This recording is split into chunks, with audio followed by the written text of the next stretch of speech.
Be there for me when I fall. Be there for me when I call. Be there for me, dear Lord. Lord, be there for me when I fall. Be there for me when I call. Be there for me, dear Lord. Lord, be there for me when I fall. Be there for me when I call. Be there for me, dear Lord. Lord, be there for me when I call. Be there for me when I call. Be there for me, dear Lord. Lord, be there for me when I fall. Be there for me when I call. Be there for me, dear Lord. Be there for me when I fall. Be there for me when I call. Be there for me, dear Lord. Lord, be there for me when I fall. Be there for me when I call. Be there for me, dear Lord. Lord, be there for me when I fall. Be there for me when I call. Be there for me, dear Lord. Good morning. Glad to have you join us as we continue our journey through the scriptures this morning. And it is almost March, and you're going to hear boat traffic this morning. So I'll just have to try to speak above it. We are continuing. We are still in that month after the 1-year anniversary of Israel leaving Egypt. We're still listening to, we've heard God's instructions, and now we're hearing about the organization of the camp, and we're picking up in Numbers 2, verse 1. Then the Lord gave these instructions to Moses and Aaron. Each tribe will be assigned its own area in the camp, and the various groups will camp beneath their family banners. The tabernacle will be located at the center of these tribal compounds. The divisions of Judah, Issachar, and Zebulun are to camp toward the sunrise on the east side of the tabernacle, beneath their family banners. These are the names of the tribes, their leaders, and the number of their available troops. Of the tribe of Judah, the leader is Nahshon, son of Amminadab, 74,600. Of the tribe of Issachar, the leader is Nathaniel, son of Zuar, the number is 54,400. Of the tribe of Zebulun, the leader is Eliab, son of Helon, 57,400. So the total of all the troops on Judah's side of the camp is 186,400. These three tribes are to lead the way whenever the Israelites travel to a new campsite. The divisions of Reuben, Simeon, and Gad are to camp to the south side of the tabernacle, beneath their family banners. These are the names of the tribes, their leaders, and the number of the available troops. Of the tribe of Reuben, the leader is Elizur, son of Shedeur. The number is 46,500. Of the tribe of Simeon, the leader is Shelumiel, son of Zurishaddai. The number is 59,300. And of the tribe of Gad, the leader is Eliasaph, son of Deuel. The number is 45,650.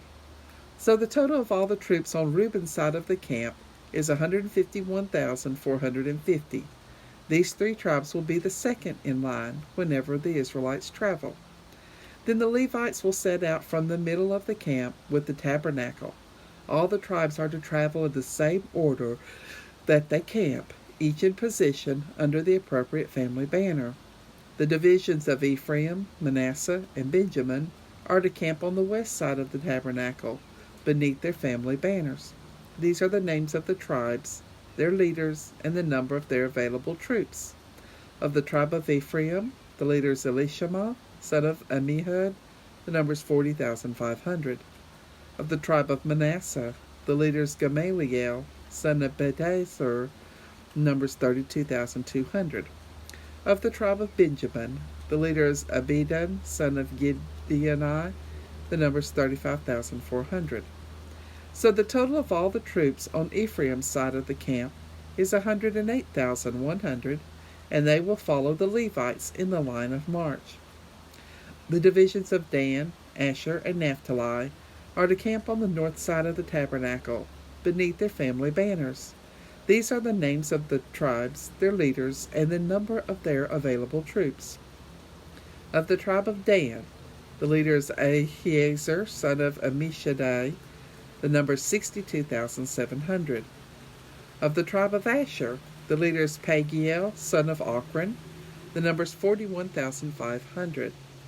And of the tribe of Naphtali, the leader is Ahira, son of Enan, and the number is 53,400.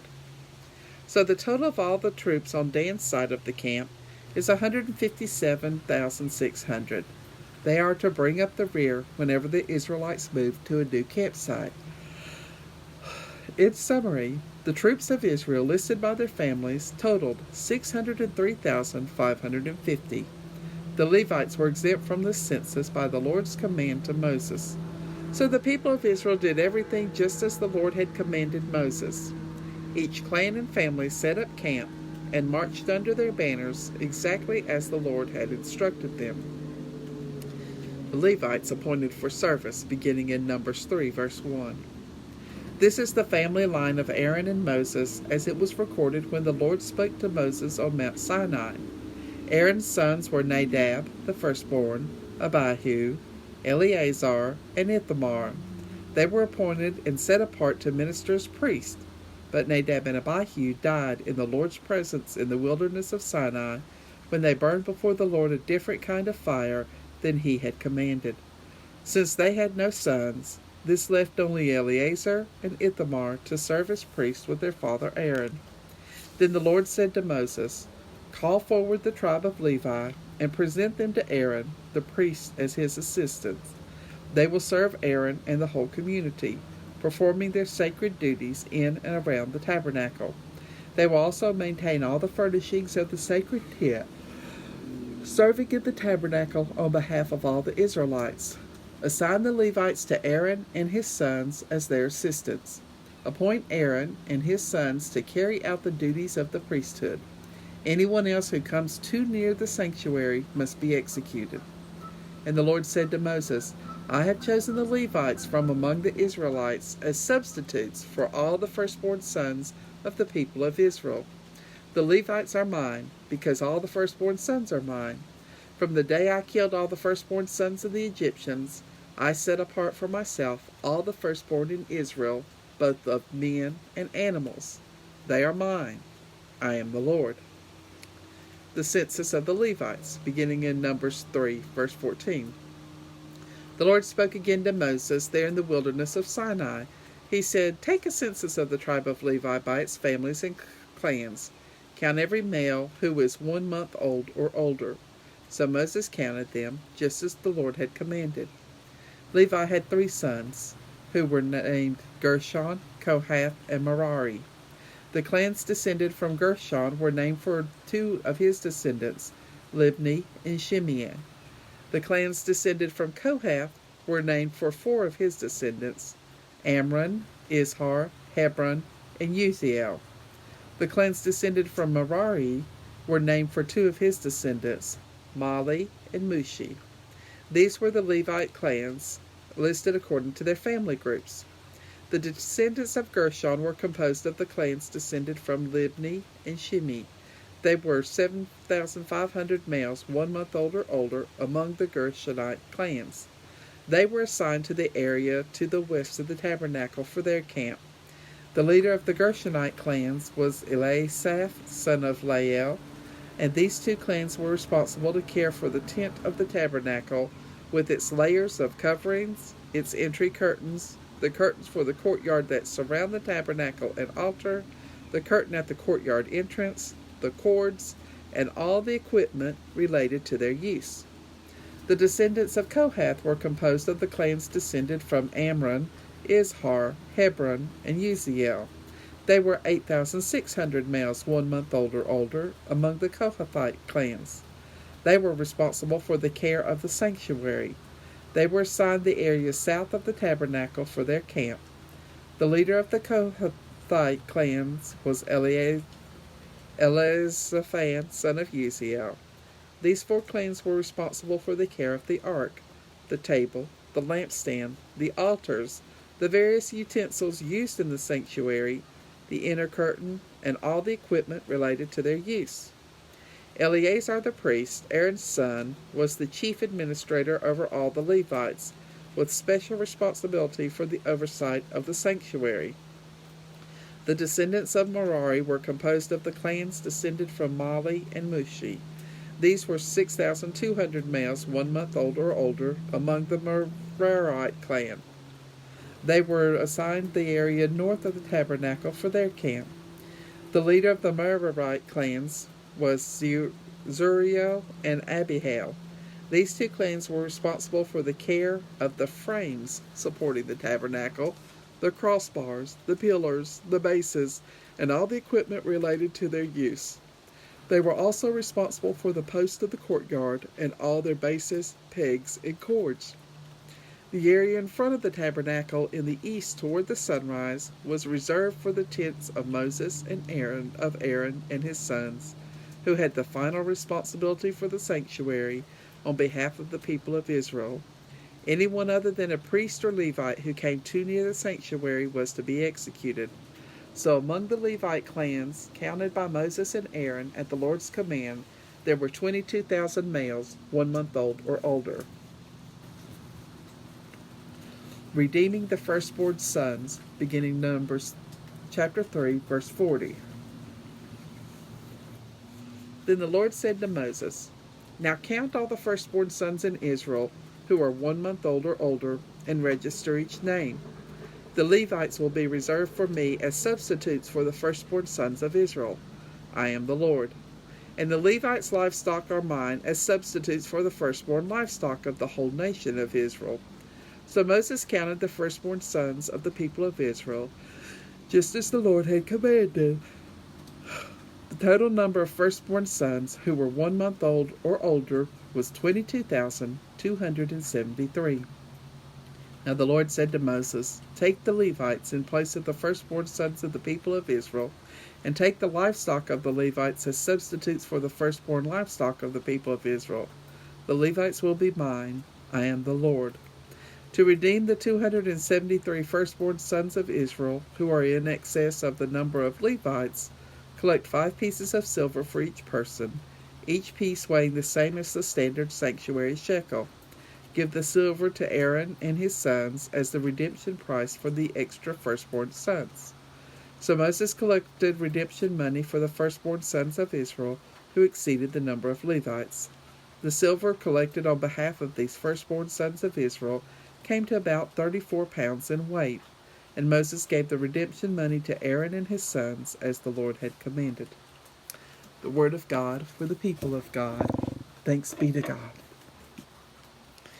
So our closing hymn this morning is another one of those where you can really hear all the different parts of the harmony. It's called "The Greatest Command," and I'll try to sing each of the different parts so you can hear them. But I don't know how good I'll do at that, but I'll try.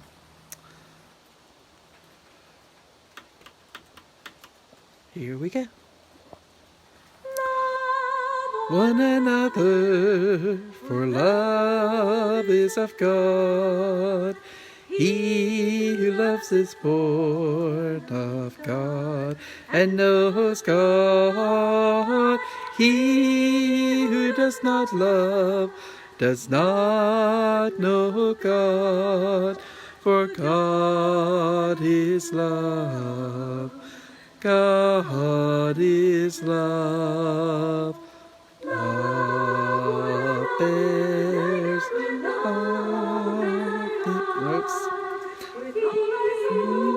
all all thy strength, all thy might. Love the Lord thy God with all thy heart. For God is love, God is love, God is love, God is love, God is love, God is love. Good. All things, God, all things endures, all things. God is love, God is love, God is love, God is love, God is love, God is love, God is love, God is love, God is love, God is love, God is love, God is love. Love one another, for love is of God. He who loves is born of God and knows God. He who does not love does not know God.